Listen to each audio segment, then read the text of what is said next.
We all have amazing days, we all have not so good days. There are ups and downs in our lives that we somehow need to work our way through. We have to encounter some level disappointment, no matter what. You have set your goals for the month, but you haven't hit all of them. You have spoken to one of your friends about your problems, but the friend really hasn't listened to you. You have made a mistake in a major exam. What now? We all have been through many situations of this kind in our lives. Yet some of us can handle the mental roller coasters better than others. How come? The major reason is that the people who know how to handle disappointment have been through a lot.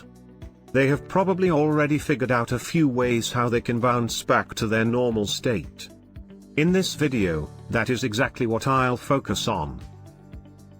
I will give you 3 major ways that you can take and apply in your daily life to deal with the sour moments of disappointment.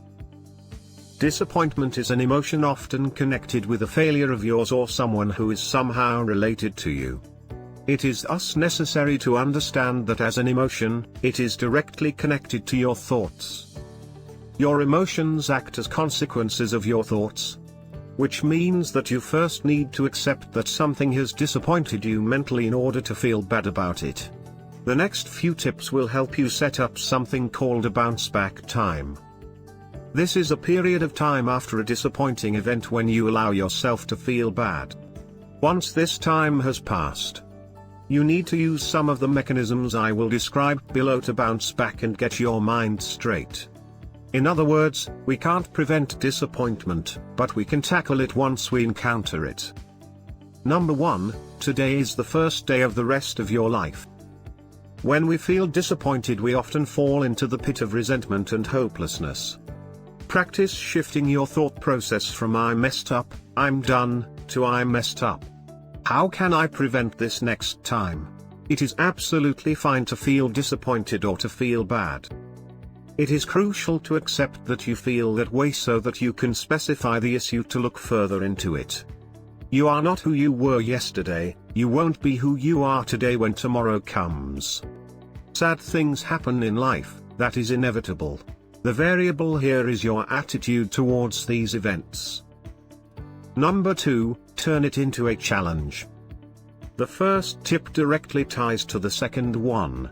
Use them in a sequence.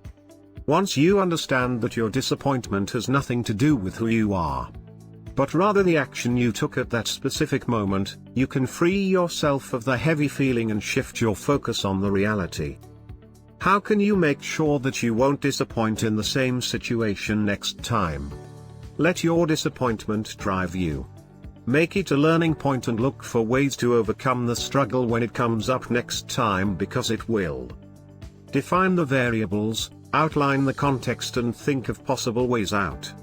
If traditional thought processes don't work, seek unique ones. Make your way through the struggle. Number 3, evaluate your expectations. Have you disappointed because you have made a mistake? Or have you disappointed because you had unrealistic goals? Setting up goals is very important, but understanding that not hitting all of them at once is also fine. Don't let this hold you back, but don't doubt yourself because you have not hit your goals on time. In all honesty, you won't hit all of your goals on time. You will have to reflect on them and redefine them. You will have to keep on keeping on. Create SMART goals. Look up what it means if you haven't heard about SMART, and stay consistent with your efforts.